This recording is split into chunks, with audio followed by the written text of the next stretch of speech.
ক্ষতি। একটা কথাই শুধু আমার জানতে ইচ্ছে করে, একটা মন দুইজনারে দিলি কেমন করে? মনের মানুষ বদল করাই ছিল কি তোর পেশা রূপারে?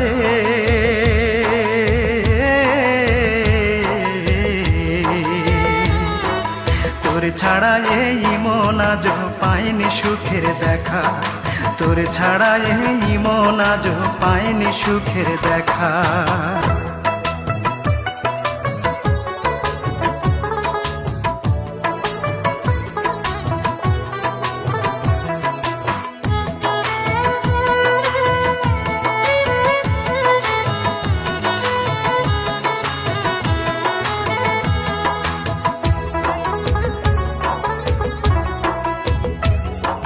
সেই যে গেলি আমায় ছেড়ে 5 বছরের প্রেমকে হত্যা করে, সেই থেকে আমি নেই যে ভালো, দুই চোখেতে